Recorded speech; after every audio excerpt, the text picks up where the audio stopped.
Frank Saccomandi, and I live on Lee Terrace. Which number, sir? 17.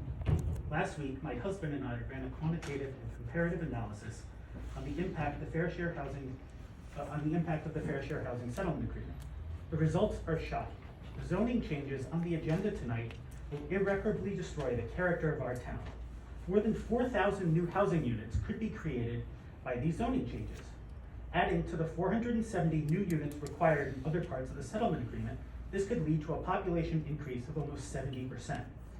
Even if the new overlay zones are not built out completely, we would still be dealing with a level of overdevelopment that will overwhelm our schools, roads, and infrastructure. After comparing our agreement to similar towns, it becomes obvious that Miggins and Wasserman simply don't understand the meaning of negotiation. Millward is being asked to satisfy 70% of its unmet need, whereas other towns like Upper Saddle River, Rumson, and West Orange are only being asked to satisfy between 20 and 50% of their unmet need. Maggie Miggins may need to revisit Real Estate 101. The most basic lesson is you always have to do the comps. If someone bothered to do the comps, they would have realized that this is a terrible deal. Perhaps Maggie realized she's a weak negotiator, and maybe that's why she brought in Beth McManus. McManus worked to negotiate with Fair Share Housing, and together they concocted this ill-conceived plan. McManus should have known we were getting a raw deal, though considering she often serves as the mediator in other town settlements. To date, we still don't know why our town planner of 15 plus years was forced out to make way for McManus, who had an obvious conflict of interest. The poor hiring decisions don't end with McManus. The Gang of Three continues to employ Ed Buzak as its Fair Share Housing attorney. Buzak has on multiple occasions claimed the contents of the agreement were subject to court-ordered confidentiality until after approval by the Township Committee. This was a flat-out lie. Judge Gardner stated that there was no such court order.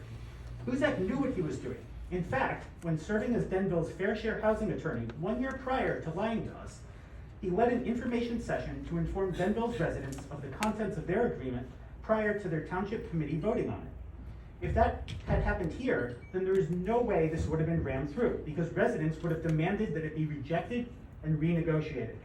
I hereby call on this committee to pass a motion to fire Ed Buzak and Beth McManus and replace them with competent professionals who will properly advocate for our town. I call on you to instruct new counsel to go to Judge Gardner and ask for more time for the town to renegotiate a fairer settlement agreement, this time following proper procedure by allowing the public to review and discuss the renegotiated settlement before it is put to a vote. Given all the irregularities that have occurred with our settlement process, a competent new attorney should be able to convince the judge to give us more time. If this Township Committee does not take these steps and instead pushes through these zoning ordinances, then I think it's clear that they have breached their fiduciary duty and are no longer fit to govern.